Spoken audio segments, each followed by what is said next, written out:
السلام علیکم ورحمۃ اللہ وبرکاتہ۔ الحمد للہ ان الحمد للہ نحمده ونستعینه ونستغفره ونعوذ باللہ من شرور انفسنا ومن سیئات اعمالنا من يهده الله فلا مضل له ومن يضلل الله فلا هادي له واشهد ان لا اله الا الله واشهد ان محمدا عبده ورسوله اما بعد فان خير الحديث كتاب الله وخير الهدي هدي محمد صلى الله عليه وعلى آله وسلم وشر الأمور محدثاتها وكل محدثة بدعة وكل بدعة ضلالة وكل ضلالة في النار۔ رب اشرح لي صدري ويسر لي أمري واحلل عقدة من لساني يفقهوا قولي۔ آمین یا رب العالمین۔ ہر قسم کی تعریف، ہر قسم کا شکر اللہ رب العزت کے لیے لائق اور زیبا ہے، جو ساری کائنات کا ایک و تنہا خالق، مالک، مربی اور منتظم ہے۔ درود و سلام ہو انبیاء اکرام پر، جنہیں انسان اور جن کی رشد و ہدایت کے لیے مبعوث فرمایا گیا، خصوصاً نبی مکرم رحمت للعالمین امام الانبیاء محمد صلی اللہ علیہ وسلم پر۔ اس مختصر سے درود و سلام کے بعد معزز سامعین کرام، آج سورہ انبیاء کی آیت نمبر 51 سے کلاس رہے گی۔ آج کی کلاس میں ہم دیکھیں گے کہ سیدنا ابراہیم علیہ السلام کا دعوتی جو انہوں نے اپنی قوم کو دعوت دیا، وہ کس انداز میں دیا اور قوم نے اس کے جواب میں آپ کے ساتھ کیا سلوک کیا۔ اس کے پہلے کی کلاس میں ہم نے دیکھ چکے ہیں کہ موسیٰ علیہ السلام نے دعوت اپنی قوم کو کس طریقے سے دیا، یعنی فرعون کو کس طریقے سے دعوت دیا اور بنی اسرائیل کو وہاں سے کس انداز میں لے کر کے نکلے۔ فرعون مصر کا بادشاہ تھا، یعنی بڑی سلطنت کا مالک تھا، اور دوسرے طرف موسیٰ علیہ السلام اکیلے اپنے بھائی ہارون علیہ السلام کے ساتھ۔ لیکن تیسرا خالق کائنات تھا، اللہ رب العزت نے آپ کی کس طریقے سے مدد اور آپ کی نصرت فرمائی، وہ وہاں پہ ہم نے دیکھا۔ یہاں پر بھی ہم دیکھیں گے کہ ایک طرف قوم ہے، ابراہیم علیہ السلام کی پوری قوم ہے، اور جو آپ کو ختم کر دینا چاہتی ہے، آپ کو جلا دینا چاہتی ہے، لیکن اللہ رب العزت نے ان سب کے بیچ میں سے ابراہیم علیہ السلام کو صحیح سالم نکال کر کے اور دوسرے دیش میں یعنی شام کی طرف لے کر کے گئے۔ اس سے یہ سبق ملتا ہے کہ جب ہم اللہ رب العزت کے مطابق زندگی جینے لگتے ہیں، اللہ رب العزت کی معیشت، اللہ رب العزت کی مرضی کے حساب سے زندگی جینے لگتے ہیں، تو اللہ رب العزت ہمارا ایسے ہی حامی اور ناصر ہو جاتا ہے، ہمارے لیے ایسا ہی مددگار اور ہماری حفاظت کرنے والا ہو جاتا ہے۔ اور آج اس دور میں جب چاروں طرف سے ایک دہشت اور غم کا ماحول ہے، تو ہمارے لیے یہ بہت بڑی عبرت کی چیز ہے کہ ہم اللہ رب العزت کے مطابق زندگی جینے والے، اللہ کو راضی کرنے والے، اللہ رب العزت کے حکموں پر چلنے والے ہو جائیں۔ انشاءاللہ تعالی اللہ رب العزت آج بھی وہی سب رحمتوں اور برکتوں کے ساتھ ہمارے ساتھ ہوگا انشاءاللہ تعالی۔ تو دیکھتے ہیں ابراہیم علیہ السلام، سیدنا ابراہیم علیہ السلام جو اللہ رب العزت کے خلیل ہیں، انہوں نے پہلے اپنے والد کو دعوت دی، جو ہم پچھلی کلاسوں میں پڑھ چکے ہیں کہ ان کے والد نے آپ کے ساتھ کیا سلوک کیا، انہیں اپنے گھر سے نکال دیا۔ اب جب یہ گھر سے نکل گئے تو گھر سے نکلنے کے بعد انہوں نے اپنی قوم کو دعوت دی، اور قوم کو دعوت دینے کا کیا انداز تھا اور کتنی اسٹیپ کے ساتھ آپ نے دعوت دی اور پہلی دعوت کیا تھی، ان ساری چیزوں کا ہم مطالعہ کریں گے۔ اللہ رب العزت سے دعا ہے کہ اللہ رب العزت ہمیں صحیح معنوں میں قرآن مقدس کو سمجھنے، اس پہ غور و فکر کرنے، ایمان لانے اور عمل کرنے کی توفیق اور رفیق عطا فرمائے، آمین یا رب العالمین۔ آیت نمبر 51، اعوذ باللہ من الشیطان الرجیم، وَلَقَدْ آتَيْنَا إِبْرَاهِيمَ رُشْدَهُ مِنْ قَبْلُ وَكُنَّا بِهِ عَلِيمًا، اور بلا شبہ اس سے بھی پہلے ہم نے ابراہیم کو اس کی دانائی دی، اس سے دانائی دی تھی، یعنی رشد ہدایت دی تھی، دین کی سمجھ بوجھ دی تھی۔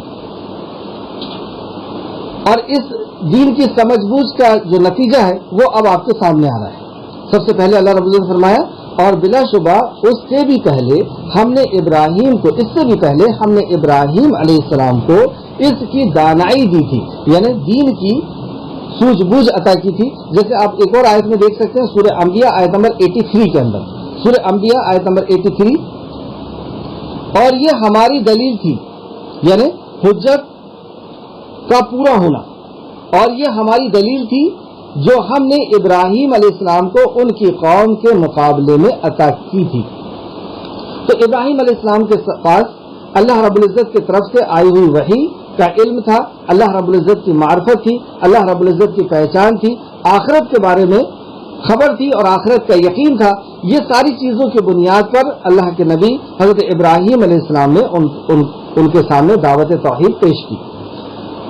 تو آیت نمبر 51، اور بلا شبہ اس سے بھی پہلے ہم نے ابراہیم کو اس کی دانائی دی تھی اور ہم اس کے خوب جاننے والے تھے. اور اس بات سے اللہ رب العزت خود فرماتا ہے کہ ہم خود جاننے والے تھے. آیت نمبر 52، جب اس نے اپنے باپ اور اپنی قوم سے کہا. یہ کیا ہے؟ یہ کیا مورتیاں ہیں جن کے لیے تم مجاور بن بیٹھے ہو؟ یعنی ایک طریقے سے باطل معبود کی برات کا اعلان.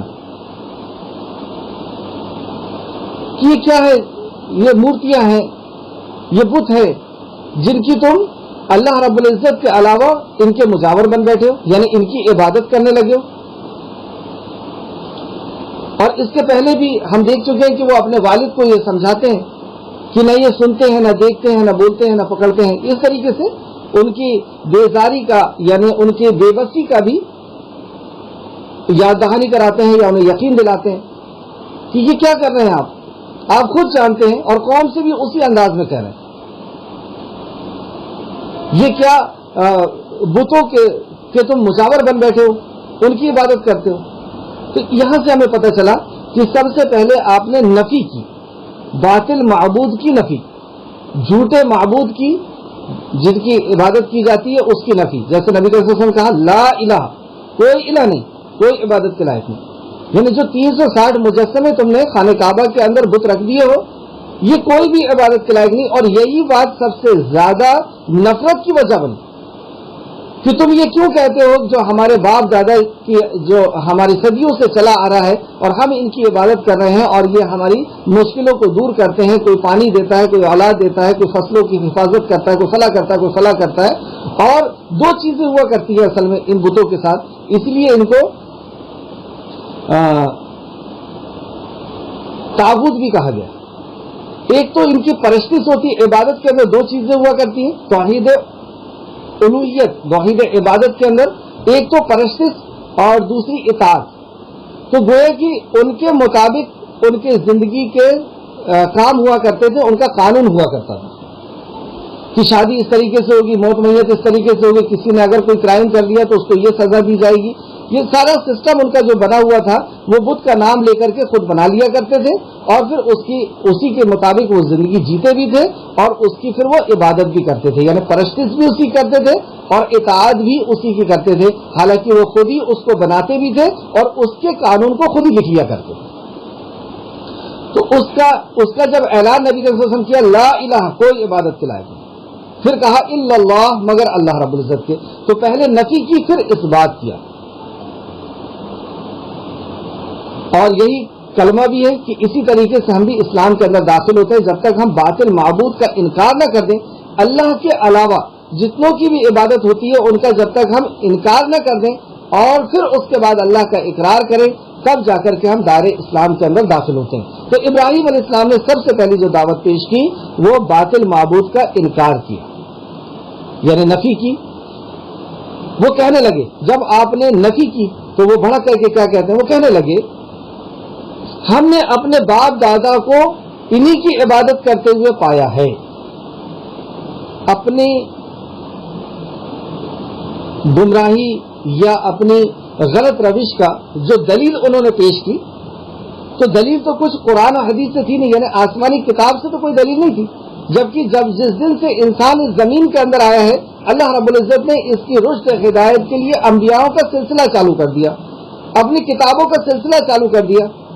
وہاں سے ان کو کوئی دلیل نہیں ملی اور وہاں سے دلیل مل بھی کیسے سکتی تھی. تو جو دلیل تھی ان کے پاس وہ دلیل یہ پیش کرتے ہیں، جو وجہ تھی ان کے پاس اس گمراہی کی جو وجہ تھی وہ وجہ پیش کرتے ہیں. تو گمراہی کی کیا وجہ تھی؟ وہ کہنے لگے ہم نے اپنے باپ دادا کو نہیں کی عبادت انہی کی عبادت کرتے ہوئے پایا ہے. اس ابراہیم نے کہا، پھر اس کے جواب میں ابراہیم علیہ السلام کہتے ہیں تو کیا باپ دادا کی اطاعت، یہاں میرا ایک سوال آپ سے، کیا باپ دادا کی اطاعت غلط ہے؟ غلط نہیں ہے. اگر وہ قرآن و حدیث کے خلاف ہوگی تو غلط ہے، ورنہ تو ہمیں باپ دادا کی اطاعت کرنے کا اللہ رب العزت نے جہاں جہاں اپنی عبادت کرنے کا کہا ہے وہاں وہاں والدین کے ساتھ حسن سلوک کرنے کا کہا ہے، ان کی بات ماننے کا کہا ہے، ان کے حکموں کو ماننے کا کہا ہے۔ لیکن جب یہ بات قرآن و حدیث کے خلاف ہو جائے گی تب پھر ہم والدین ہو یا دنیا کا کوئی بھی شخص ہو، ہم اللہ اور اللہ کے نبی کے اوپر کسی کی بھی بات کو نہیں مان سکتے۔ تو جب والدین کی بات قرآن و حدیث کے خلاف ہو جائے گی، اللہ اور اللہ کے نبی کے قانون کے خلاف ہو جائے گی، تب ہم ان کی بات کو نہیں مان سکتے۔ تو یہاں پر ابراہیم علیہ السلام نے اس بات کو بھی کلیئر کیا۔ آیت نمبر 54 کے اندر ابراہیم نے کہا بلا شبہ تم اور تمہارے باپ دادا کھلی گمراہی میں ہو، مطلب وہ صراط مستقیم سے ہٹ گئے تھے تمہارے باپ دادا، اور اس کے بعد بھی کیا تم ان کی بات کو مانو گے؟ وہ اللہ اور اللہ کے نبی کے فرمان کے مطابق نہیں جی رہے تھے، کیا اس کے بعد بھی تم ان کی بات کو مانو گے؟ تو یہ پتہ چلا کہ والدین کی بات اس کے بعد نہیں مانی جائے گی جب وہ صراط مستقیم سے ہٹ جائیں، جب وہ سیدھے راستے سے ہٹ جائیں، جب وہ اللہ کے کلام اور نبی کے فرمان سے ہٹ جائیں، اور یہی صراط مستقیم ہے۔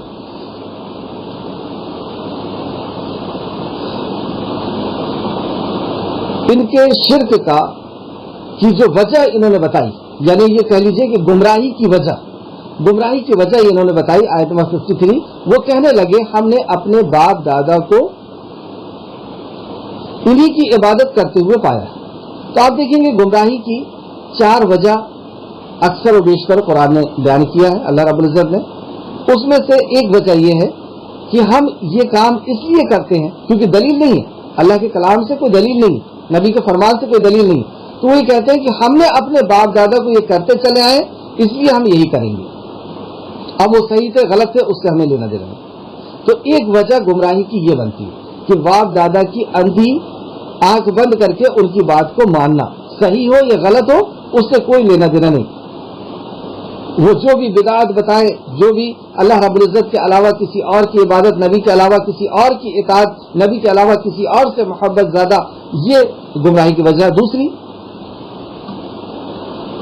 دوسری گمراہی کی وجہ بنتی ہے علماء کی بغیر دلیل ماننا، علماء کی بات کو بغیر دلیل ماننا، جیسے یہودیوں نے کیا تھا، نصرانیوں نے کیا تھا کہ علماء کی بات، اور آج تک وہی کرتے چلے آئے، علماء کی بات کو وہ بغیر دلیل کے، یعنی بغیر اللہ کے کلام اور نبی کے فرمان کے وہ مان لیتے تھے۔ اس لیے عدی بن حاتم رضی اللہ عنہ جب انہوں نے اسلام قبول کیا تو اور نبی کریم صلی اللہ علیہ وسلم نے یہ آیت بیان فرمائی جو سورہ توبہ کی آیت ہے، اتخذوا احبارهم ورهبانهم اربابا من دون اللہ، کہ تم نے اللہ کو اتخذوا، تم نے الہ بنا لیے ہو، ارباب اور اس کو مطلب درویشوں اور علماء کو تم نے رب بنا لیا ہے۔ تو عدی بن حاتم نے کہا کہ یا رسول اللہ ہم نے ان کو رب نہیں بنایا تھا۔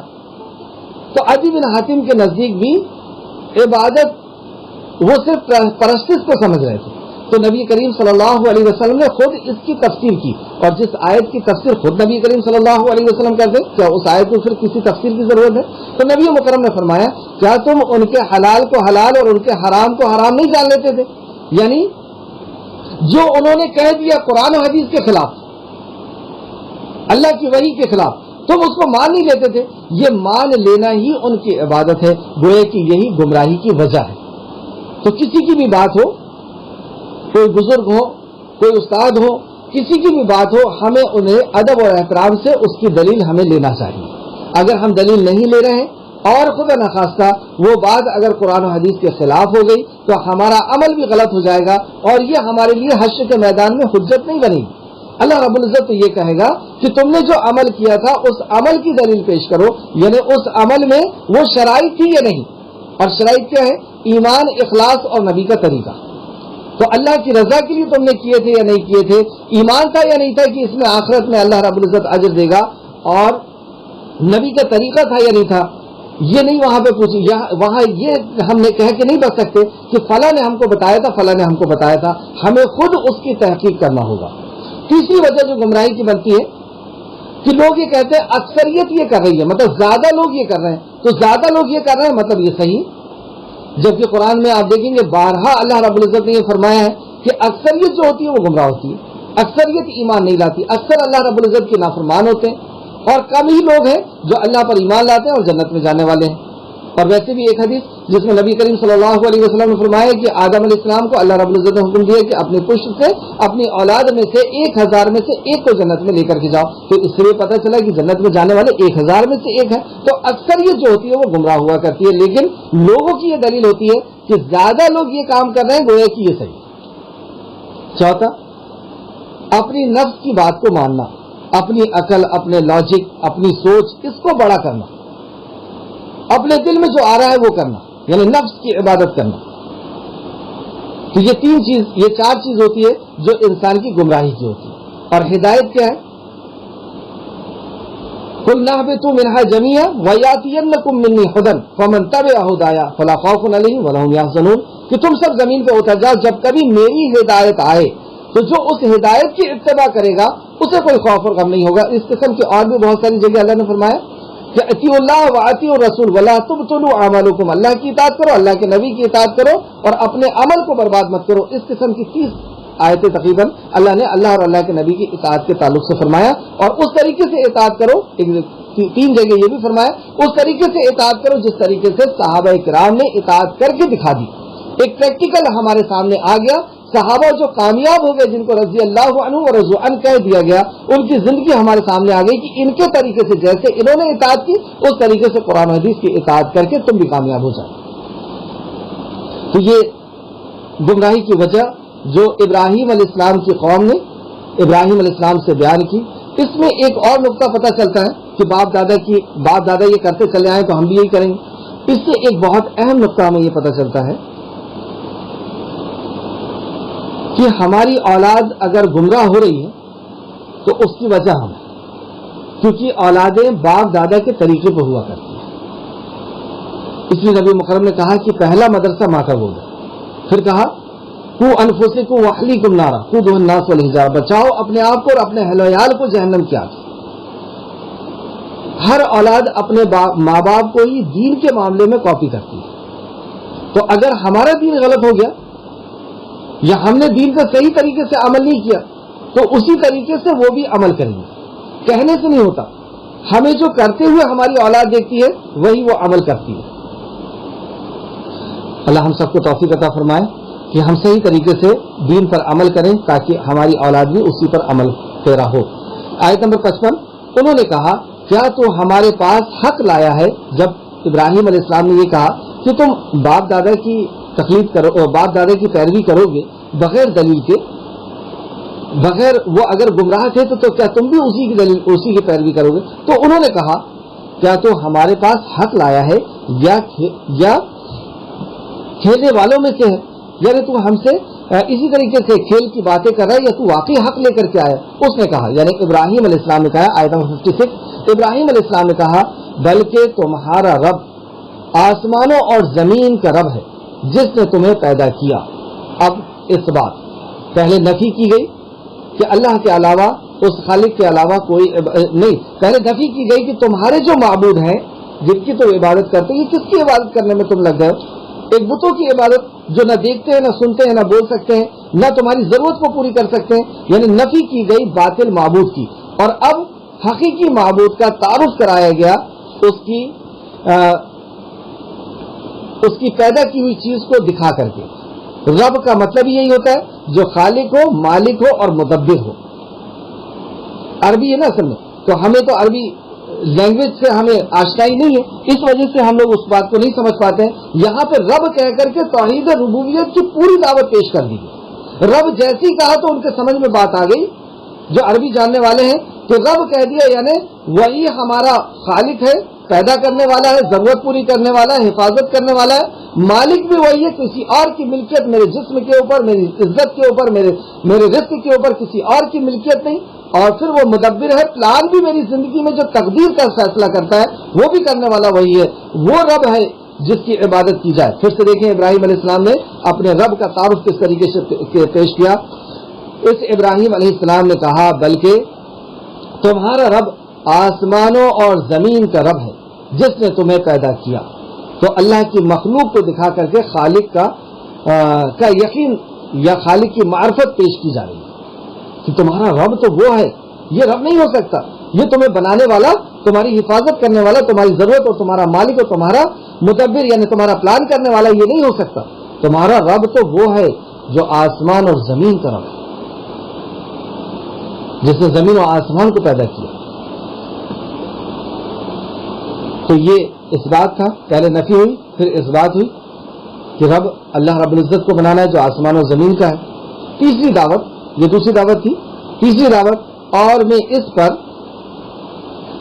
گواہی دینے والوں میں سے ہوں, یعنی اس میں گواہی دینے کی بھی ضرورت پڑے گی تو میں اس میں گواہی دینے والوں میں سے تمہارے سامنے حاضر ہوں, یعنی نبوت کی دعوت.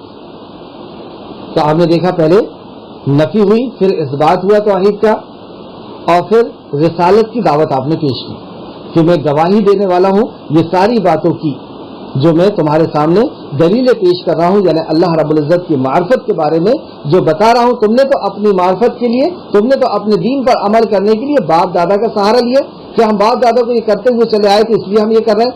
لیکن میں جو بتا رہا ہوں اپنے باپ دادا کے طریقے پہ نہیں بتا رہا ہوں, اپنے معاشرے اور اپنے علماء یا اپنے فلاح کے طریقے پہ نہیں بتا رہا ہوں. میں یہ جو بتا رہا ہوں میں نبی ہوں, رسول ہوں, اور اللہ رب العزت کی طرف سے یہ بات آئی ہے, اس بات کو میں تمہارے لیے سامنے پیش کر رہا ہوں. یہ بھی ایک اصول پتہ چلا کہ جب ہم کسی سے بات کر رہے ہیں تو وہ اس کے ذہن میں یہی بات چلے گی کہ میں اپنے باپ دادا کے طریقے کو چھوڑ کر کے اس کے باپ دادا کے طریقے پہ کیوں آؤں. تو وہاں پہ ہمیں واضح طور پر یہ بتانا ہوگا کہ میں اپنے کسی کے طریقے پہ تمہیں نہیں بلا رہا, میں تو تمہیں تمہارے رب کے طریقے پہ بلا رہا ہوں جو آسمان سے نازل ہوا اس کا قانون, جو اس کی شریعت, جو اس کا دین, زندگی گزارنے کا طریقہ, میں اس کے طرف بلا رہا ہوں اور میں خود بھی اس کا پابند ہوں. جیسے نبی مکرم نے بھی فرمایا تھا کہ میں اس کے طرف تمہیں بلا رہا ہوں اور میں خود بھی اس کا پابند ہوں. میرے لیے بھی ضروری ہے کہ میں اس کی اطاعت اور فرمانبرداری کروں جو حکم میرے اوپر نازل ہوتا ہے. تو یہ بات انسان کو سوچنے پہ تھوڑا سا مجبور کرتی ہے کہ یہ اپنے کسی کی طرف یا اپنی عبادت کی طرف, اپنی عزت کی طرف, اپنی دولت کی طرف یا اپنے کسی بت کی طرف یہ نہیں بلا رہا ہے, یہ ساری کائنات کے خالق اور مالک کی طرف بلا رہا ہے, اور یہ خود بھی اس کی اطاعت اور فرمانبرداری کے لیے اپنے آپ کو مکلف کرتا ہے. یہ ہمارے لیے آیت نمبر 57, اللہ کی قسم تمہارے پیٹ پھیر کر چلے جانے کے بعد میں ضرور بالضرور تمہارے بتوں کے ساتھ ایک تدبیر کروں گا. جب یہ لوگ سال میں ایک بار, گاؤں کے لوگ اکثر ایک میلے میں جاتے ہیں, سارے لوگ وہاں پہ اکٹھا ہوتے ہیں, وہاں پہ انجوائے کرتے ہیں, اور وہاں ایک طریقے کا ان کی عید ہوا کرتی ہے, اور وہ جس کو اپنا حاجت روا مشکل کشا سمجھتے اس کی وہاں پر وہ لوگ عبادت بھی کرتے ہیں اور کئی قسم کی چیزیں کو خریدنا بیچنا اس طریقے کا بھی کام کرتے ہیں, اور کچھ کھیل وغیرہ بھی ان کے ہوا کرتے ہیں. تو اس کام کے لیے یہ گاؤں کے لوگ کہیں جا رہے تھے, انہوں نے ابراہیم علیہ السلام کو کہا کہ تم بھی چلو, تو انہوں نے کہا کہ نہیں, میری طبیعت ناساز ہے. اس کی تفسیر میں علماء یہ کہتے ہیں کہ نبی کی کیفیت کمزور ہونے کے لیے یہی بات کافی ہے کہ اس کی قوم شرک اور بدعت یا اللہ کے نبی کی نافرمانی پر اتر جائے. یہ بنیاد تھی کہ انہوں نے کہا کہ میری طبیعت ناساز ہے اور میں نہیں جاؤں گا. اور پھر آپ نے یہ کہا کہ اللہ کی قسم تمہارے پیٹ پھیر کر چلے جانے کے بعد میں ضرور بالضرور تمہارے بتوں کے ساتھ ایک تدبیر کرنے والا ہوں. یہ تھی دوسری اسٹیپ. پہلی اسٹیپ میں آپ نے نفی کی, ان کے باطل معبود کی, پھر اس بات اللہ کا تعارف پیش کیا, توحید کی دعوت پیش کی, اور تیسرا پھر رسالت کی دعوت پیش کی. یہ تینوں دعوت پیش کرنے کے بعد ان کے اندر کوئی بھی بدلاؤ نہیں آیا, ان کے اندر کوئی سوچ سمجھ پیدا نہیں ہوئی, کوئی بھی اطاعت اور فرمانبرداری کرنے کے لیے تیار نہیں ہوئے. تو جب کوئی ایسے ماحول میں جب ہم جس کے ساتھ میں رہ رہے ہیں, یعنی ان کے والد بھی تھے وہاں پر, ان کے خاندان کے لوگ تھے, ان کے رشتے دار تھے, جیسے لوط علیہ السلام جو ہے وہ ان کو صرف ہدایت ملی تھی, باقی اور کوئی بھی ہدایت پر نہیں آئے تھے, تو انہی کے خاندان کے لوگ تھے, انہی کے رشتے دار تھے, انہی کا کنبہ تھا. اور جب انہوں نے اپنی بات کو وہاں پر پیش کی اور وہ لوگ نہیں مانے, نہ وہ باطل کی عبادت سے رکے اور نہ اپنے اصل خالق کو جانے اور نہ نبوت کو ہی انہوں نے پہچان پائے, تو کیا کرنا چاہیے جب یہ تین چیز نہ ہو, ہمارے ساتھ بھی ہو کہ ہم اپنے بچوں کو اس طریقے سے دعوت دے رہے ہیں, ہم اپنے گھر والوں کو, اپنے رشتہ داروں کو دعوت دے رہے ہیں اور وہ بات نہیں مان رہے. اللہ کے نبی صلی اللہ علیہ وسلم نے کہا تھا کہ تم اور تمہارے باطل معبود یہ سب بغیر خبر دیے ایک بارگی مجھ پر حملہ کر لو، اگر یہ کچھ کر سکتے ہو تو کر کے دکھا دو. ایک چیلنج کہ تم یہ جو کر سکتے ہو، تمہارے باطل معبود جن کے تعلق سے تمہارا یہ عقیدہ، تمہاری یہ سوچ ہے، تمہاری یہ آستھا ہے کہ یہ پریشانیوں کو دور کرتے ہیں، مصیبتوں کو دور کرتے ہیں اور یہ ہماری ضرورتوں کو پوری کرتے ہیں، تو ان کے لیے خود میں ایک مصیبت بن گیا ہوں کہ ان کی عبادت جو ہوتی ہے اس کو میں ختم کروانے کے مشن پر ہوں، یہ اندھ وشواس کو میں ختم کرنے والا ہوں. تو تم ان سے کہو کہ یہ مل کر کے میرا کچھ نقصان کر دے، کچھ بگاڑ دے میرا، کہو جا کر کے ان سے، اور تم سب مل کر کے میرا جو نقصان کر سکتے وہ کر لو. یہ ایمان کی بھی دلیل ہے. اور اکثر آپ دیکھیں گے کہ جب ایسے باطل جو اپنے آپ کو خدا بن کر کے بیٹھے ہوئے ہیں، رب بن کر کے بیٹھے ہوئے ہیں اور لوگ ان کی عبادت کرتے ہیں، تو لوگ ان سے ڈرتے بھی، ان سے دہشت بھی رہتی ہے. پیٹھ دکھا کر کے نہیں آئیں گے، الٹا الٹا چل کر کے آئیں گے کہ اگر انہوں نے کچھ کر دیا تو کچھ ایسا ہو جائے گا. لیکن ایک توحید پرست کا ایسا ایمان ہوتا ہے جو اللہ رب العزت پر یقین کرنے والا، اللہ کی معرفت جس کو ہوتی ہے، اللہ کی پہچان ہوتی ہے، تو وہ اسی طریقے کی بات کرتا ہے کہ جا، وہ جو تجھے اولاد دینے والا ہے، تیری بگڑی بنانے والا ہے، اس کو جا کر کے کہے کہ فلاں تجھے نہیں مانتا تو کیا بگاڑ سکتا ہے، اس کا بگاڑ. یہ بات جو ہمارا مدعو ہوتا ہے، جس کو ہم دعوت توحید دے رہے ہوتے ہیں، اس کے دماغ پر بہت گہرا اثر ڈالتی ہے. اور ایسا نہیں کہ وہ جا کر کے نہیں بولے گا، وہ اپنے باطل معبود کو جا کر کے بولتا ہے کہ وہ تمہاری بہت مخالفت کر رہا ہے اور تمہارے ماننے والوں کو تم سے روک رہا ہے، تم اسے تباہ اور برباد کر دو. لیکن وہ بار بار آ کر کے ہم کو دیکھتا ہے کہ اس کو تو کوئی نقصان ہو ہی نہیں رہا، اس کی تو زندگی کے اندر کوئی فرق ہی نہیں آ رہا. تو یہاں سے بھی اس کی آستھا جو ہے وہ ڈگمگاتی ہے اور صحیح طریقے پہ آنے کا ایک راستہ بنتا ہے. تو یہ دوسری اسٹیپ اس کو کہتے ہیں کہ ہم ان کو چیلنج کریں کہ تم وہ کیا کر سکتے ہو میرا کر لو. جیسے کسی نے دھاگا پہنا ہوا ہے تو ہم اس کے دھاگے کو کاٹ دیں. اب اس نے دھاگے کو کیا سمجھا ہوا ہے کہ یہ دھاگا ہی میرا سب کچھ ہے. کئی لوگوں کو آپ دیکھیں گے وہ یہ کہتے ہیں کہ نہیں یہ دھاگا میں نہیں اتار سکتا، اگر میں نے اتار دیا تو ایسا ہو جائے گا، ویسا ہو جائے گا، میں اس کے پہلے میرے ساتھ ایسا ہو گیا تھا تو میں تو مرنے لگا تھا، فلاں ہو گیا تھا، فلاں ہو گیا تھا. لیکن آپ جب اس کے دھاگے کو کاٹیں گے اور جب وہ دھاگا نیچے گرے گا تو آپ اس کو کہیں گے کہ دیکھو یہ اپنی حفاظت نہیں کر سکا، یہ تمہاری حفاظت کیا کرے گا؟ یہ خود اتنا محتاج ہے کہ یہ اپنی حفاظت نہیں کر سکا، اپنے آپ کو نہیں ٹکا کر کے رکھ سکا. جب اس کو کاٹ دیا گیا تو یہ زمین پہ گر گیا. یہ تمہاری حفاظت کیا کرے گا؟ کیا طاقت ہے اس کے اندر، کیا قوت ہے اس کے اندر، کیا بگاڑ لیا اس نے میرا؟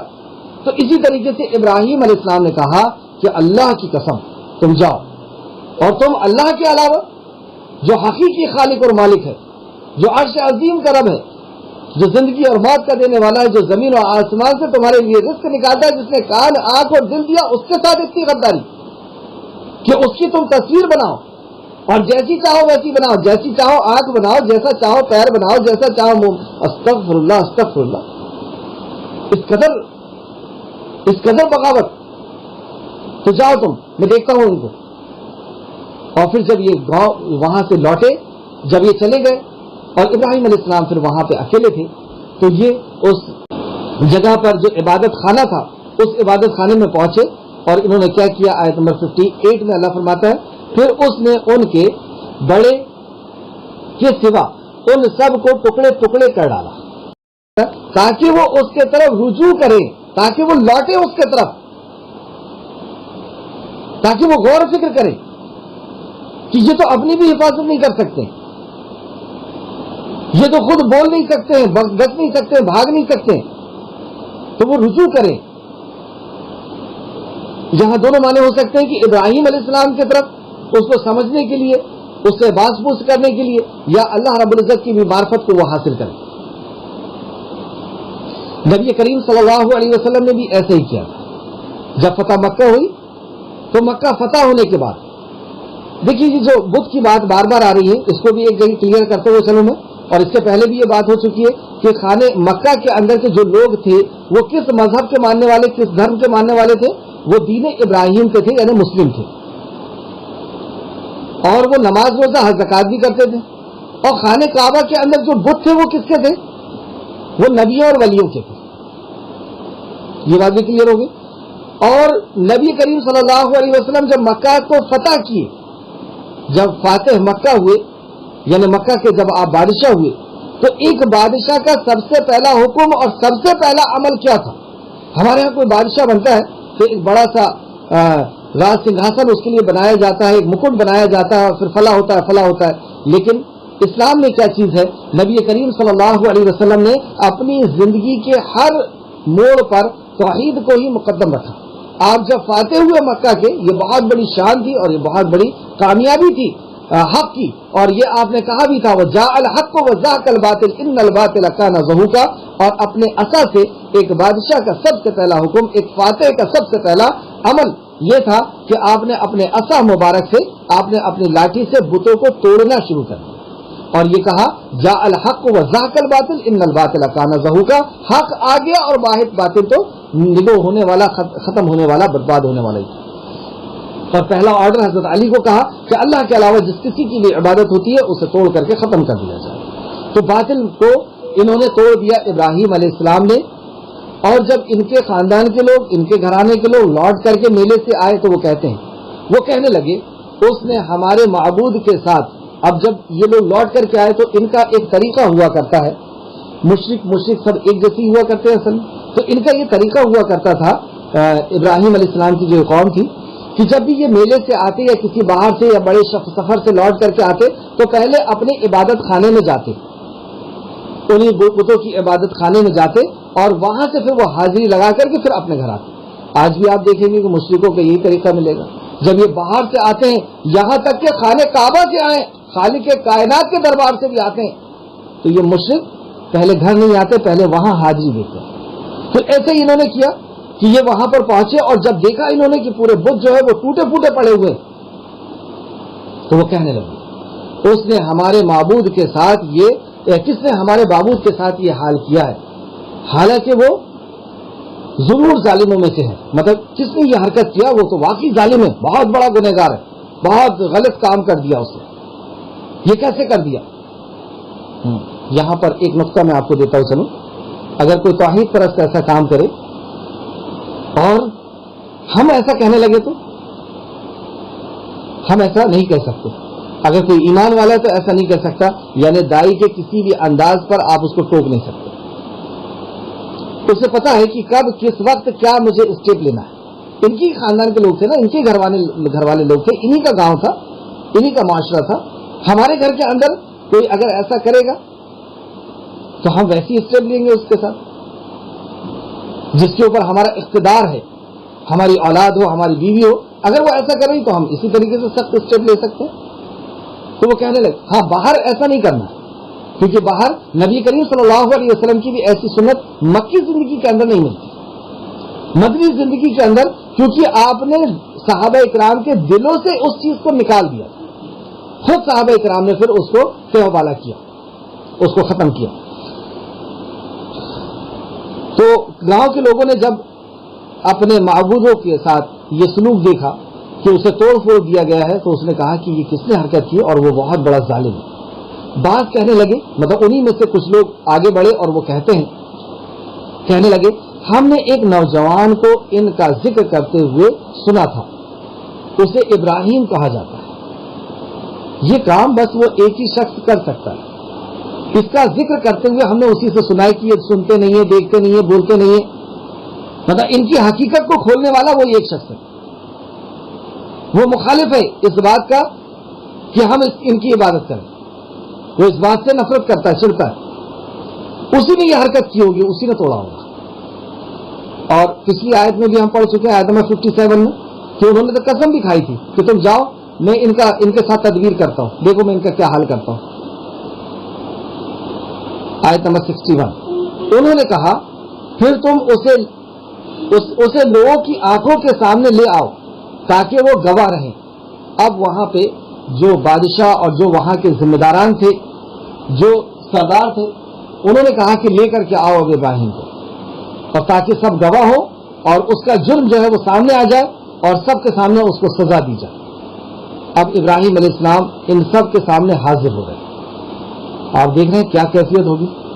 پوری قوم، یہاں تک کہ باپ نے بھی گھر سے نکال دیا تھا کہ میں تجھے سنسار کر دوں گا، یعنی پتھروں سے مار کر کے ختم کر دوں گا، نکل جا میرے گھر سے. اور اب یہ قوم کے ساتھ انہیں سمجھانے کے لیے اس حد تک چلے گئے کہ اپنی پوری جان کی بازی لگا دی کہ شاید میں ایسا کروں تو انہیں ہدایت مل جائے, شاید میں ایسا کروں تو یہ ان کی آنکھوں سے پردہ ہٹ جائے, یعنی اندھ وشواس کا پردہ ان کی آنکھوں سے ہٹ جائے. یہ کیا کر رہے ہیں؟ یہ خالق کو چھوڑ کر کے مخلوق کے پیچھے لگے ہوئے, جو انہیں کوئی ان کی ضرورت کو پوری نہیں کر سکتی, جو ان کی کوئی حاجت روائی اور مشکل کشائی نہیں کر سکتی. یعنی انسانیت کی اس قدر فکر, ان کو رشد ہدایت میں لانے کی اس قدر فکر, اور اپنی ذمہ داری کا اس قدر اعلان, اس قدر احساس اپنی ذمہ داری کا کہ میں ان کو سمجھانے کے لیے اس حد تک چلے گئے. اور وہ کیا ابراہیم علیہ السلام یہ جانتے نہیں تھے کہ میں نے اتنا بڑا کام کر دوں تو یہ قوم میرے ساتھ کیا کرے گی؟ وہ اچھی طریقے سے جانتے تھے کہ پوری قوم مل کر کے مجھے پتھروں سے مار کر کے ختم کر دے گی, یا اسی طریقے کا کوئی اور میرے لیے دھارا لگائی جائے گی, مجھے ختم کیا جائے گا. لیکن اس کے باوجود بھی آپ کے دل دماغ کے اندر یہ فکر تھی کہ میں کیسے ان کو جہنم کی آگ سے بچا لوں, اور مجھے بچانے والا تو اللہ رب العزت کافی ہے. اس نے کہہ دیا کہ تم میرے دین کی مدد کرو, میں تمہاری مدد کروں گا. یہ میں اپنے لیے, ہمارے لیے, امت محمدیہ کے لیے بات کر رہا ہوں کہ اللہ نے تو کہہ دیا ان تنصروا اللہ ینصرکم ویثبت اقدامکم. تو ابراہیم علیہ السلام نے پوری جرأت کے ساتھ انہیں سمجھانے کے لیے, جہاں تک انہیں سمجھ میں آئے کہ اس اینگل سے, اس طریقے سے, اس زاویے سے بات یہ سمجھ سکتے ہیں, اور انہوں نے پورا کام کیا. پھر یہ قوم کے سامنے حاضر ہوئے. آیت نمبر 63, انہوں نے کہا اے ابراہیم کیا تو نے ہمارے معبودوں کے ساتھ یہ کام کیا ہے؟ مطلب اے ابراہیم کیا تو نے جن کی ہم عبادت کرتے ہیں ان کے ساتھ یہ کام کیا ہے, ان کو تو نے توڑا ہے؟ ابراہیم علیہ السلام اب جواب دیتے, آیت نمبر 63, اس ابراہیم نے کہا بلکہ ان کے اس بڑے نے کیا ہے, بس تم ان سے پوچھ لو اگر وہ بولتے ہیں. آپ کے جواب میں ان کے دماغ کو اپیل کرنے والی بات سمجھ میں آتی ہے. وہ بھی سمجھ رہے ہیں ابراہیم علیہ السلام, قوم بھی سمجھ رہی ہے کہ نہ یہ سن سکتے ہیں, نہ بول سکتے ہیں, نہ دیکھ سکتے ہیں, نہ اپنی حفاظت کر سکتے ہیں. اگر اپنی حفاظت کر سکتے ہوتے تو ابراہیم کسی حالت میں ان کے اوپر ہتھیار نہ اٹھا سکتے تھے, اور یہ بتا بھی نہیں سکتے کہ ہمارے ساتھ کس نے کیا. یہ ان کے دماغ کو ایک اپیل کر رہے تھے. ابراہیم علیہ السلام ان کے دماغ کو ہلا رہے تھے, ان کو بیدار کر رہے تھے اس عقیدت سے, اس اندھ وشواس سے کہ پوچھو ان سے کس نے کیا. تو اس نے یعنی ابراہیم علیہ السلام نے کہا بلکہ یہ ان کے اس بڑے نے کیا, پوچھو اس سے. یعنی اتنے سالوں کی ہوتی ہے تو یہ اسے ٹھیک نہیں لگتا ہوگا, اور اس نے توڑ دیا کہ صرف میری ہونا چاہیے. سمجھ لو اس کی بات ہے کیا. تو اس کے جواب میں وہ, اب یہاں سے ہمیں پتہ چلا کہ ابراہیم علیہ السلام نے انہیں سمجھانے کے لیے, جبکہ وہ بھی جانتے تھے کہ ابراہیم علیہ السلام نے کیا اور انہوں نے چیلنج بھی کیا تھا, اور ابراہیم علیہ السلام بھی جانتے ہیں کہ میرے ایسا کہنے پہ کوئی یقین تو کرنے والے نہیں ہے اور یہ بولنے والے بھی نہیں ہے کہ کس نے توڑا تھا. تو گویا کہ یہ جھوٹ نہیں, اس کو توڑیا کہتے ہیں کہ ایسی بات کہنا کہ جس کی دو میننگ نکلتی. اور یہاں پر آپ کا مقصد جو تھا وہ لوگوں کی رشد ہدایت تھا, انہیں جہنم کی آگ سے بچانا تھا, انہیں ہمیشہ کی دنیا اور آخرت کی کامیابی پر لانا تھا. آیت نمبر 64, پھر وہ اپنے نفسوں میں, اچھا اس کے تعلق سے ایک حدیث, آپ طویل حدیث ہے, اس کو دیکھ سکتے ہیں. اسے بخاری اور مسلم نے روایت کیا کہ ابراہیم علیہ السلام نے کہاں کہاں پر ایسا توڑیا لفظ استعمال کیا تھا. 3 جگہ کے تعلق سے آتا ہے.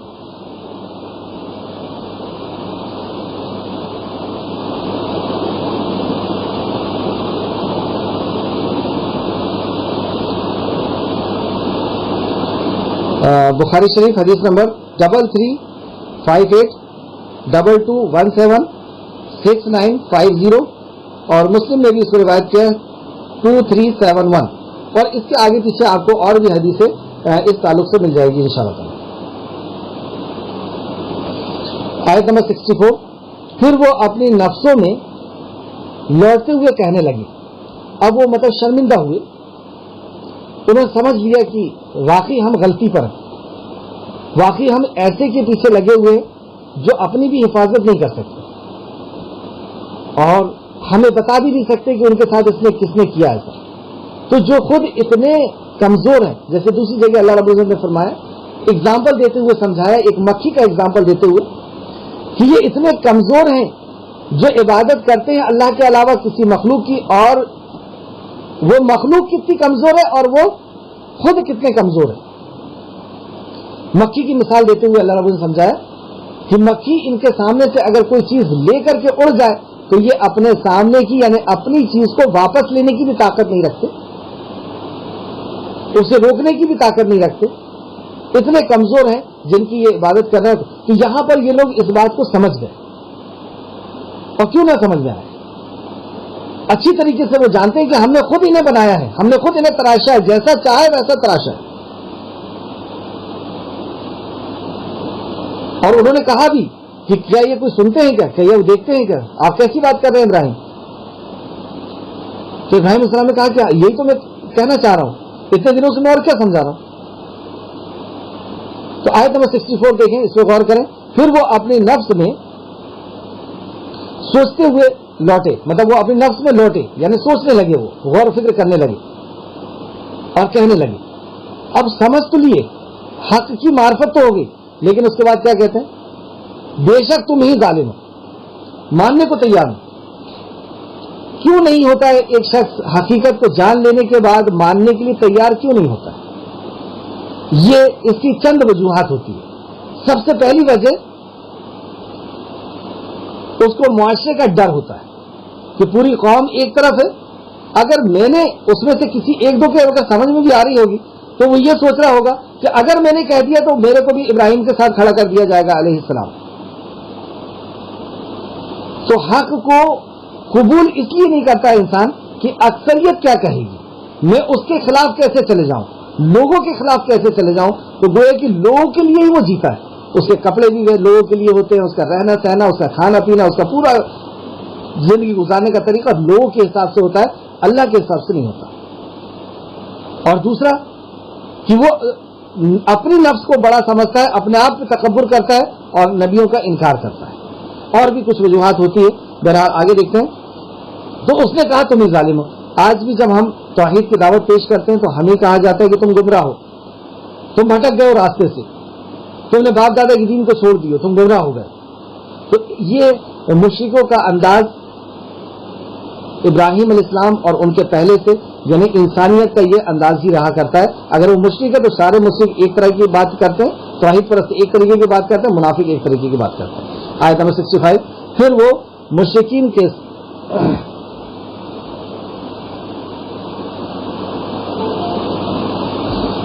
اپنے سروں کے بل اوندے ہو رہے تھے, یعنی شرمندگی کے ساتھ اپنے سروں کے بل اوندے ہو رہے تھے, یعنی اپنی شرمندگی کے ساتھ وہ کہتے ہیں.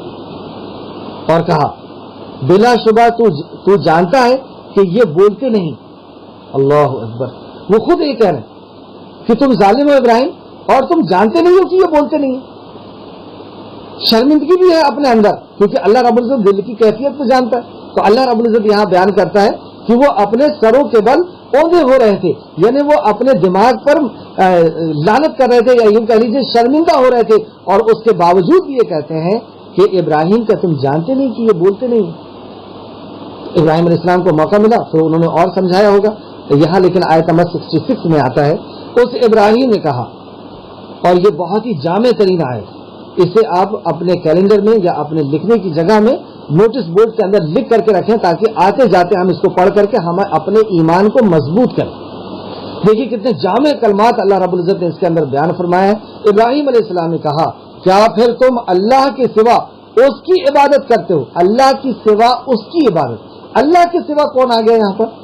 اللہ کے سوا ساری چیز آ گئی, کیونکہ اللہ خالق ہے جو عرش عظیم کا رب ہے, الرحمن علی العرش استوى, اور اس کے علاوہ جو چیزیں ہیں وہ سب مخلوق ہیں. اس کا عرش ہو, اس کی کرسی ہو, یا زمین ہو, یا فلکیات کے اندر جتنی بھی چیزیں ہوں, جتنی بھی قسم کی مخلوق ہو, نباتات ہو, حیوانات ہو, جمادات ہو, جتنی بھی قسم کی مخلوق ہیں, یہ ساری کی ساری مخلوق اس کی, یہ ساری کی ساری چیزیں اس کی مخلوق ہیں اور وہ خالق ہے. تو اللہ کے سوا تم جس کی عبادت کرتے ہو, اس میں سارے لوگ آ گئے, فرشتے بھی آ گئے, نیک لوگ بھی آ گئے, اور ہر قسم کے مخلوق آ گئی. پھر سے دیکھیں, اس ابراہیم نے کہا کیا تم اللہ کے سوا اس کی عبادت کرتے ہو جو تمہیں کچھ بھی نفع نہ دے سکے اور تمہیں نقصان بھی نہ پہنچا سکے. اس کے اندر وہ دھاگے بھی آ گئے, وہ انگوٹھیاں بھی آ گئی, جس میں حقیق پہنا جاتا ہے اور پخراج اور فلا اور فرا اور ہاتھ کی ریکھاؤں کو دیکھ کر کے اور بھاگ کا جاننا اور سورج ستاروں کی گردش پر اپنے مقدر کو جاننا، یہ ساری مخلوق ہے اور یہ ساری چیز اس کے اندر آ گئی کہ یہ کوئی نفع اور کوئی نقصان نہیں دے سکتی۔ پھر سے دیکھیں، اس ابراہیم نے کہا کیا تم اللہ کے سوا ان کی عبادت کرتے ہو؟ عبادت یعنی عبادت کے اندر دوسری دونوں چیز ہے۔ توحید عبادت کے اندر پرستش بھی ہے، یعنی جن کی عبادت پرستش کرنا، رکوع کرنا، سجدہ کرنا، استعانت مانگنا، مدد مانگنا، نظر مانگنا اور سجدہ رکوع کرنا، طواف کرنا، یہ جو عبادت کی جتنی بھی چیزیں ہیں، پرستش کی جتنی بھی چیزیں وہ آگے، اور دوسری اطاعت کہ ہمارے اوپر کیا حلال ہوگا کیا حرام ہوگا، جو اللہ رب العزت کا حق ہے وہ کسی اور کو دینا، یہ عبادت ہے۔ تو عبادت تم اس کی کرتے ہو جو تمہیں اچھا، عبادت میں یہ بھی آتا ہے کہ ہم کسی کو اپنی ضرورت کا پورا کرنے والا اور مشکل کا دور کرنے والا سمجھیں، یہ پرستش میں ہے۔ تو اس کو اور واضح کیا گیا اس آیت کے اندر کہ اس کی عبادت کرتے ہو جو تمہیں کچھ نفع نہ دے سکتے ہیں اور نہ تمہیں کوئی نقصان پہنچا سکتے ہیں۔ تو اللہ کے علاوہ کوئی دھاگا ہے، کوئی انگوٹھی ہے، کوئی پتھر ہے اور بھی کئی چیزیں، یہ سب کوئی بھی نہ نفع پہنچا سکتے نہ نقصان پہنچا سکتے۔ یہ ابراہیم علیہ السلام نے انہیں دعوت توحید اور دعوت عبادت پیش کی۔ پہلے دعوت ربوبیت آئی تھی، یہاں پہ دعوت عبادت پیش کی، یعنی توحید کو پھر سے ریپیٹ کیا ایک اتنا بڑا حادثہ کرنے کے بعد۔ اور پھر ابراہیم علیہ السلام کہتے ہیں تف ہے تم پر اور تم پر جن کی تم اللہ کے سوا عبادت کرتے ہو، کیا پھر تم عقل نہیں رکھتے؟ مطلب افسوس ہے تم پر، تم رحمان کے سوا، اللہ رب العزت کے سوا اس کی عبادت کرتے ہو، کیا تم عقل نہیں رکھتے؟ یعنی سب کچھ جان لینے کے بعد، سب کچھ سمجھ لینے کے بعد تم اللہ رب العزت جو تمہارا خالق مالک رازق ہے، جس نے تمہیں پیدا کیا، تم کو وجود نہیں تھا اور تمہیں ہر چیز کی ضرورتوں کو پوری کر رہا، اس کو چھوڑ کر کے اپنی بنائی ہوئی چیزوں کے پیچھے بھاگتے ہو۔ یہ آپ کا اعلان تھا اور یہ بیان تھا۔ اس کے بعد گاؤں کے اور قوم کے لوگ کہتے ہیں، انہوں نے کہا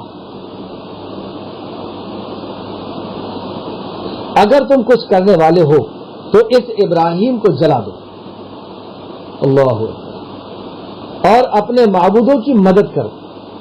ہاں، ہمارا جو دین ہے وہ خطرے میں آ گیا ہے، اپنے معبودوں کی اب مدد کرو، ورنہ اگر یہ زندہ رہا تو اسی طریقے سے ایک ایک لوگوں کی تشکیل کرتا رہے گا، ان کو سمجھاتا رہے گا، اور ہمارے معبود ایک دن ختم ہو جائیں گے، اور صرف ایک خالق کائنات جو نیلے گگن کا سوامی ہے، جو ساری کائنات کا بنانے اور چلانے والا ہے، اس کی عبادت ہونا شروع ہو جائے گی۔ اور ہم اگر اپنے معبود کو اور اپنی جس کی عبادت کرتے ہیں اس کو اگر بچانا ہے تو اس کو جلانا ہوگا، اس کو ختم کرنا ہوگا۔ کیا اتنی بڑی بات ان کو سمجھ میں نہیں آئی جو ان کی زبان سے نکل رہی کہ یہ خود اپنے آپ کو نہیں بچا سکتے، ہمیں ان کو بچانے کے لیے ابراہیم کو جلانا ہوگا علیہ السلام۔ ہمارا دین اتنا کمزور ہے کہ اس کو بچانے کے لیے ابراہیم کو جلانا ہوگا۔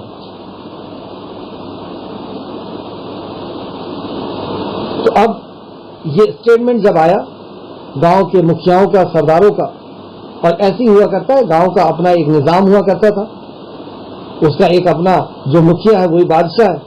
تو ابراہیم علیہ السلام کو جلانے کے لیے ایندھن اکٹھا کرنا شروع کیا گیا، اور ایک بہت بڑا گڈھا کھود کر کے اس ایندھن کو اس میں ڈالنا شروع کیا گیا۔ تفسیر ابن کثیر جلد نمبر 4 اور صفحہ نمبر 124 سے 126 تک میں آپ کو اس کی تفسیر جگہ جگہ سے بتاؤں گا۔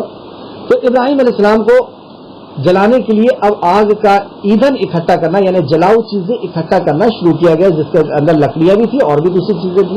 کوئی عورت اگر بیمار ہو جاتی، اب دیکھیے وہاں کے سارے لوگ ابراہیم علیہ السلام کو اتنا بڑا بددین سمجھتے تھے، اتنا بڑا گمراہ اور اتنا بڑا گمراہ شخص سمجھتے تھے اور گنہگار سمجھتے تھے کہ انہیں تو جلانا ہوگا، اور جلانے کے لیے سب لوگ عقیدت کے ساتھ، آستھا کے ساتھ لکڑیوں کو اکٹھا کرتے تھے۔ یہاں تک تفسیر ابن کثیر فرماتے ہیں کہ کوئی عورت بیمار ہو جاتی تو وہ منت مانتی کہ اگر میری طبیعت ٹھیک ہو گئی تو ابراہیم کو جلانے کے لیے اتنا من لکڑی، اتنی لکڑی میں دوں گی، اور پھر وہ لکڑی دی جاتی. کئی دن تک یہ لکڑیاں اکٹھا ہو رہی، دنوں کا اس میں خیر نہیں آیا نعوذ باللہ.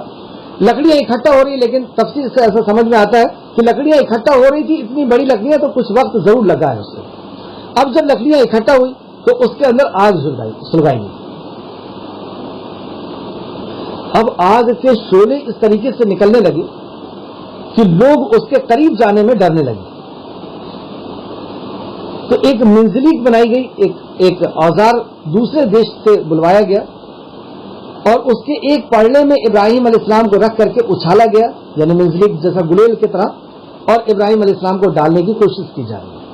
دیکھتے ہیں حضرت ابراہیم علیہ السلام کو منجلک کے ایک پڑنے پہ رکھا گیا اور ان کو ڈالا گیا. تفسیر الطبری کے حوالے سے تفسیر ابن کثیر نے بیان کیا، تفسیر الطبری جلد نمبر 17 اور صفحہ نمبر 57-58. یہ جو ترکیب جس نے بتائی تھی منجلک کی، اس کا نام حیزر تھا. اللہ تعالیٰ نے اسے زمین میں دھسا دیا اور وہ قیامت تک زمین میں دھستا چلا جائے گا. انہوں نے حضرت ابراہیم علیہ السلام کی آگ میں ڈالا تو آپ کی زبان پر ایک کلمات آئے. یہ تفسیر ابن کثیر سے میں نے آپ کو حوالہ دیا کہ ایک شخص تھا جس نے یہ مشورہ دیا تھا اور جس نے یہ منجلک کو لایا تھا اور جس نے پھینکا تھا. اللہ رب العزت نے ابراہیم علیہ السلام کو آگ میں پھینکا تھا. اللہ رب العزت نے اس کو دھسانا شروع کیا اور وہ قیامت تک دھستا چلا جائے گا. معجزے دیکھیے آپ کتنے بڑے بڑے وہاں پر ہوئے. ابراہیم علیہ السلام جب آگ میں ڈال دیے گئے تو ان کی زبان سے ایک کلمات ظاہر ہوئے، اور جو ہر اللہ رب العزت کے ماننے والے کی زبان سے نکلنا چاہیے، اور نبی کریم صلی اللہ علیہ وسلم کی زبان سے بھی. اس ایسے سخت ترین حالات میں جب آپ جنگ احد سے لوٹ کر کے آئے تھے، سارے صحابہ زخمی تھے، 70 صحابی شہید ہو گئے تھے، اور زخمی صحابہ جب اپنے خیمے میں اپنے گھروں کے اندر داخل ہوئے اور پیچھے سے ایک اعلان کرنے والے نے اعلان کیا کہ تمہارا تعاقب کیا گیا، تمہیں پھر سے گھیرا جا رہا ہے، مدینہ کو گھیرا جا رہا ہے. تو نبی کریم باہر نکلے صلی اللہ علیہ وسلم اور کہا کہ جو میرے ساتھ جہاد میں تھا وہی اب میرے ساتھ نکلے گا. اللہ اکبر. کیا کیفیت ہوگی صحابہ کی کہ اس حالت میں وہ صحابہ جن کے کسی کا ہاتھ ٹوٹا ہوا ہے، کسی کا پیر ٹوٹا ہوا ہے، کسی کے فلا زخم ہے. زخم آپ سمجھ سکتے ہیں کہ 70 صحابی جب شہید ہوئے تو دوسرے صحابہ کا کیا حال ہوگا. اور نبی مکرم صلی اللہ علیہ وسلم کہہ رہے ہیں جو میرے ساتھ عہد میں تھا وہی اب نکلے گا، اور وہ صحابہ فوراً نکل گئے. اللہ رب العزت یہ ساری باتیں جانتا تھا کہ وہاں پر جو تعاقب ہوا یہ جھوٹی خبر ہے، وہ کوئی آنے والا نہیں ہے. لیکن اللہ رب العزت نے قیامت تک آنے والے مسلمان کو دکھا دیا کہ دیکھو اطاعت اور فرمانبرداری اسے کہتے ہیں. کہ نبی مکرم صلی اللہ علیہ وسلم نے کہا کہ نکل جاؤ، وہ اسی حالت میں اسی انداز میں وہاں سے نکل گئے اور جا کر کے وہاں رکے رہے. لیکن پھر وہاں پتہ چلا کہ کوئی ایسا شخص نہیں آیا ہے. اسی طرف اشارہ کرتے ہوئے سورہ آل عمران آیت نمبر 173، اور بخاری نے بھی، امام بخاری نے اس حدیث کو لے کر کے آئے ہیں. دیکھتے ہیں جیسا کہ امام بخاری نے ابن عباس رضی اللہ عنہ کی روایت کو بیان کیا ہے کہ ابراہیم علیہ السلام نے حسبنا اللہ و نعم الوکیل اس وقت کہا جب انہیں آگ میں ڈالا گیا، اور محمد صلی اللہ علیہ وسلم نے اس وقت کہا جب لوگوں نے یہ کہا تھا. سورہ آل عمران آیت نمبر 173. یقیناً کفار نے تمہارے مقابلے کے لیے لشکر جمع کر دیا ہے تو اس سے ڈرو. مطلب لوگوں نے یہ اعلان کیا کہ دیکھو اب مدینہ کا گھراؤ ہو گیا ہے اور ایک بہت بڑا لشکر زرار تمہارے طرف آ رہا ہے، اس سے ڈرو. تو ایمان والوں کے ایمان کو اور زیادہ کر دیا. جیسی انہوں نے کہا تو ایمان والوں کا اور ایمان بڑھ گیا. وہ ڈرا رہے تھے لیکن ان کا ایمان بڑھ رہا تھا کہ ہمارے ساتھ تو خالق کائنات ہے، آج جانے دو ان کے کتنے آ رہے ہیں اور ہم کو اللہ ہی. اور پھر ان لوگوں نے کہا، پھر نبی کریم صلی اللہ علیہ وسلم نے یہی کلمات دہرائے تھے، حسبنا اللہ و نعم الوکیل، کہ ہمارے لیے ہمارا رب ہمارا مولا ہی کافی ہے. بخاری شریف حدیث نمبر 4563. پھر بخاری شریف حدیث نمبر 4564. اور تفسیر جو ہے سورہ آل عمران کی آیت نمبر 173 کی تفسیر میں امام بخاری نے اس دونوں حدیثوں کو لے کر کے آئے ہیں. اس طریقے سے جب آگ جل گئی، اور دوسری تاریخ کی کتابوں میں آتا ہے آگ کے شعلے ایسے بلند ہوئے کہ گویا کہ وہ آسمانوں سے بات کر رہے.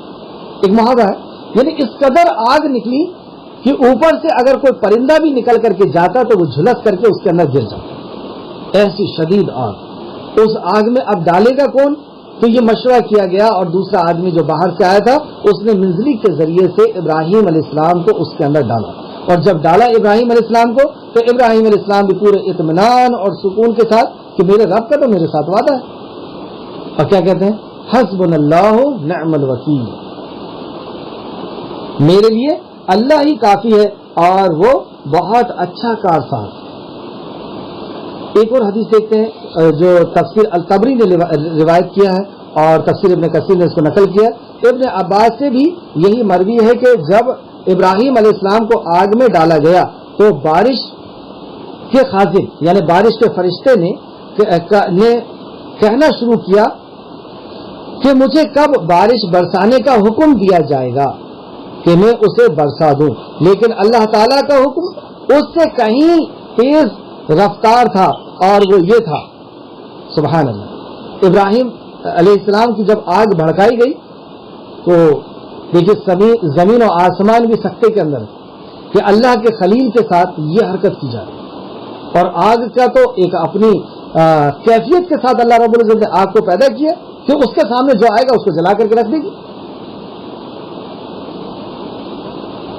زمین و آسمان بھی کیسے سکتے میں ہوں گے، اور خود فرشتہ جو پانی کے فرشتے ہیں وہ اس انتظار میں ہی کہ اللہ رب العزت ضرور اب مجھے حکم دے گا کہ برس جا، اور میں برس جاؤں گا، مطلب وہ برس نہیں سکتے اللہ کے حکم کے بغیر، جبکہ خلیل ہے۔ تو اس سے یہ پتہ چلا اور یہ عقیدہ ہمیں ملا کہ فرشتوں کو پکارنا یہ بھی شرک ہے اور یہ بیجا ہے، مطلب اس کے اندر کوئی فائدہ نہیں۔ اللہ رب العزت جب تک حکم نہیں دے گا تب تک فرشتہ ہماری کوئی مدد نہیں کر سکتا، اصل مدد کرنے والا تو ہمارا صرف اور صرف اللہ رب العزت ہے۔ تو فرشتے جو پانی کے فرشتے ہیں وہ انتظار میں تھے کہ اللہ رب العزت حکم دے گا، لیکن اللہ رب العزت نے تو کچھ اور طے کر رکھا تھا، اس سے بھی تیز انداز میں اللہ رب العزت کا فیصلہ تھا، جو فیصلہ اللہ رب العزت نے آیت نمبر 70 کے اندر بیان فرمایا، 69 کے اندر بیان فرمایا، ہم نے کہا قلنا یا نار کونی بردم و سلام علی ابراہیم،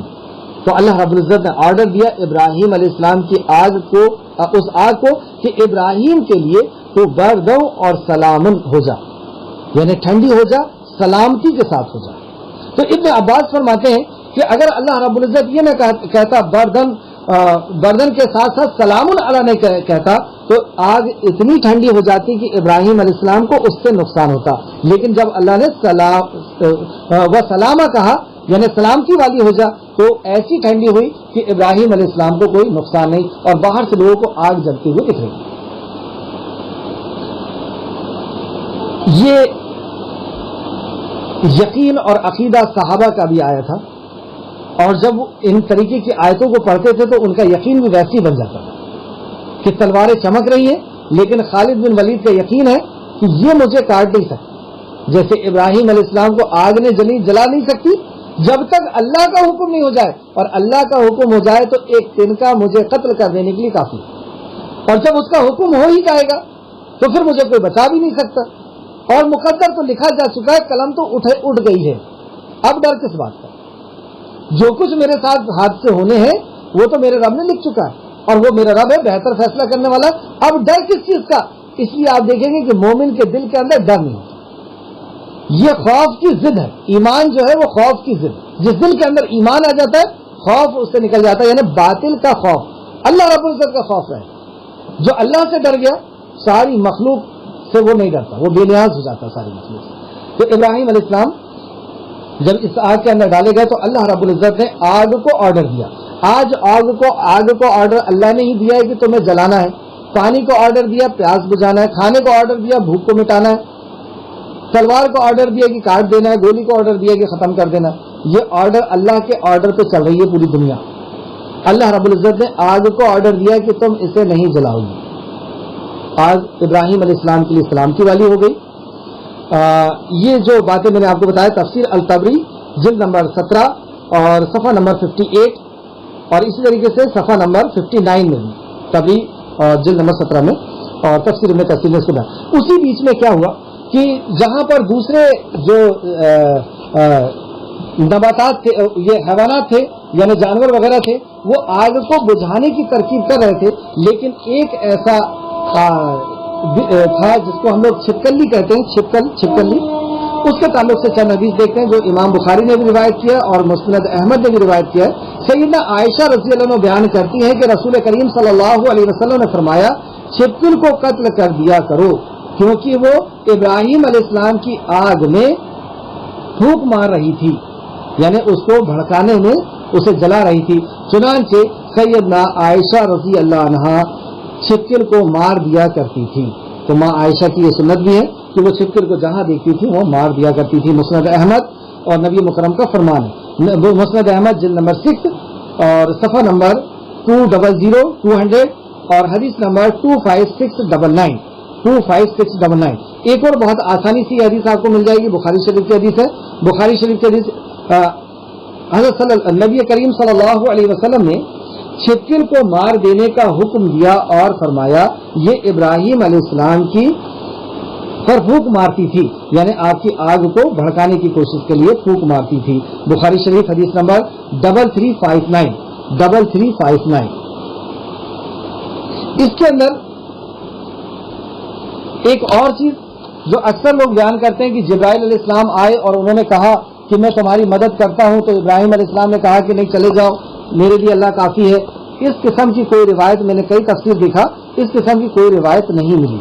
اگر آپ کو ملے تو اس کو دلیل کے ساتھ آپ بیان کریں، ورنہ جب تک اس کی دلیل نہ ملے جب تک بیان کرنے کی ضرورت نہیں ہے۔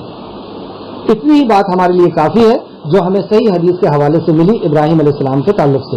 تو آیت نمبر جو آگ جلائی گئی تھی اس میں ابراہیم علیہ السلام کو ڈالا گیا۔ اللہ رب فرشتے نے پانی کے فرشتہ یہ انتظار کر رہا تھا کہ اللہ رب العزت حکم ہوگا تو میں گرا دوں گا پانی کو، لیکن اللہ رب العزت کی تدبیر کچھ اور تھی۔ اللہ رب العزت نے ڈائریکٹ آرڈر دیا، جبکہ وہ کئی انداز سے اللہ رب العزت کام کر سکتا تھا، لیکن اللہ رب العزت نے ڈائریکٹ آرڈر دیا۔ ہوا کو بھی آرڈر دے سکتا تھا، ہوا بھی اس آگ کو اڑا کر کے لے جا سکتی تھی، اور بھی کئی طریقے سے کر سکتا تھا، لیکن اللہ نے آگ کو ہی آرڈر دے دیا۔ اور یہ بھی ایک معجزہ دکھانا تھا قوم کو کہ دیکھو تم جسے جلا دینا چاہتے ہو اصل میں وہی نبی ہے، اور وہ جو جس دین پر ہے وہ دین سچا ہے۔ یہ دکھانا بھی اللہ رب العزت نے مقصود تھا، اور یہ ایک معجزہ تھا ابراہیم علیہ السلام کا۔ تو آگ جل رہی تھی لیکن ابراہیم علیہ السلام کو آگ نے کوئی نقصان نہیں پہنچایا۔ جب آگ ٹھنڈی ہوئی اور ابراہیم علیہ السلام باہر نکلے، کتنا بڑا معجزہ تھا اس قوم کے لیے۔ اس قوم کو سارے کے سارے لوگوں کو سجدہ ریز ہو جانا تھا، اللہ رب العزت کے سامنے اللہ رب العزت کی وحدانیت کو قبول کر لینا تھا، ابراہیم علیہ السلام کو اللہ کا خلیل ہونے پر تسلیم کر لینا تھا، نبی کو تسلیم کر لینا تھا، لیکن انہوں نے ایسا کچھ نہیں کیا اور ابراہیم علیہ السلام وہاں سے نکلے۔ آیت نمبر 70 کے اندر دیکھتے ہیں، اور انہوں نے اس ابراہیم کے ساتھ فریب کا ارادہ کیا تھا، ہم نے انہیں انتہائی خسارہ والا بنا دیا۔ مطلب ابراہیم علیہ السلام کے لیے انہوں نے غلط تدبیر کی تھی جو نبی کریم صلی اللہ علیہ وسلم کے ساتھ بھی ہونے والی ہے، کیونکہ یہ مکی صورت ہے، اور آگے چل کر کے نبی مکرم کے ساتھ بھی تدبیر ہونے والی تھی۔ اور ابراہیم علیہ السلام جس طریقے سے نکل کر کے قوم سے گئے تھے، نبی کریم صلی اللہ علیہ وسلم بھی نکل کر کے اس قوم سے گئے تھے، تو اللہ رب العزت نے فرمایا یہ خسارے کی ان کے لیے خسارہ بنا دیا گیا۔ کیا خسارہ ہوا؟ قوم کے لیے نقصان کیا ہوا؟ قوم کے لیے سب سے بڑا نقصان یہ ہوا کہ ان کے بیچ میں سے اللہ کے خلیل چلے گئے، اللہ کے نبی چلے گئے، اللہ رب العزت کی معرفت کرانے والے چلے گئے، آخرت کی خبر دینے والے اور زندگی جینے کا طریقہ بتانے والے۔ اس سے بڑا محسن اور کون ہو سکتا ہے جو دنیا اور آخرت کے بارے میں خبر دے، جو ہمیں زندگی جینے کا طریقہ ہمیں بتائے، جو ہمارے خالق سے ہمارا تعارف کرا دے، ہماری پہچان کرا دے۔ اس سے بڑا خیر خواہ کون ہو سکتا ہے؟ اور اس سے بڑا نقصان کیا کہ جب وہ ہمارے بیچ میں سے چلا جائے۔ تو ابراہیم علیہ السلام ان کے بیچ میں سے چلے گئے۔ ایک شخص جو ان کے اوپر ایمان لے کر کے آئے تھے، آیت نمبر 71 کے اندر فرماتا ہے، اور ہم نے اسے یعنی ابراہیم علیہ السلام کو اور لوط کو اس زمین کی طرف نجات دی جس میں ہم نے اہل عالم کے لیے برکت رکھی تھی۔ تو اللہ رب العزت نے اب برکت والی زمین، کیونکہ ہجرت کا تعلق برکت کے ساتھ، جب دین پر عمل کرنا مشکل ہو جائے اور بندہ اس جگہ کو چھوڑ کر کے نکلے، تب اللہ رب العزت برکتوں کا نزول فرماتا ہے۔ تو برکتوں کے ساتھ ایسی زمین کی طرف اللہ رب العزت نے اپنے خلیل کا رخ کیا جو برکتوں والی زمین تھی، جو تفسیر میں اکثر مفسر کا یہ کہنا ہے کہ یہ شام تھا، شام کی جو زمین ہے وہ بہت ہی زرخیز ہے اور برکتوں والی نبیوں اور انبیاؤں کا یہ مسکن رہا ہے، مدفن رہا ہے. تو یہ شام کی طرف وہاں سے نکلے اور پھر اللہ رب العزت نے انہیں کیا کیا انعامات دیا انشاءاللہ تعالیٰ اگلی کلاس میں ہم اس کو دیکھیں گے. اللہ رب العزت سے اس پورے واقعے سے ہمیں ایک سبق یہ ملتا ہے، سب سے اہم سبق، کہ ہم اللہ رب العزت کے مطیع اور فرما بردار ہو جائیں. دنیا کتنی ہی مخالف ہو جائے، بظاہر ساری چیز ہمارے مخالف ہو جائے اور ہمارے پاس کچھ نہ ہو، جیسے ابراہیم علیہ السلام اکیلے ہیں، وہاں پہ موسیٰ علیہ السلام اور ہارون علیہ السلام اکیلے تھے، لیکن اللہ رب العزت اپنے کلام کے ذریعے ہمیں بارہا بتا رہا ہے کہ اللہ رب العزت مومنوں کے ساتھ، ایمان والوں کے ساتھ ہے جو عمل صالح کرتے ہیں. تو ابھی ہم بھی اگر ایمان اور عمل صالح پر آ جائیں، یعنی توبہ کر لیں پچھلی گناہوں سے اور ایمان اور عمل صالح پہ آ جائیں، تو آج بھی ہمارا رب ہمارے لیے محافظ کافی ہو جائے. جو بھی مشکلیں اور پریشانیوں کے اندر ہم ملوث ہیں، اللہ رب العزت ہماری حفاظت کے لیے اور ہماری کارسازی کے لیے کافی ہو جائے گا. تو اللہ رب العزت سے دعا ہے کہ اللہ رب العزت ہمیں صحیح معنوں میں سچا اور پکا مومن بنا دے، صحیح معنوں میں ہمیں ایمان والا بنا دے. آمین یا رب العالمین. السلام علیکم ورحمۃ اللہ وبرکاتہ.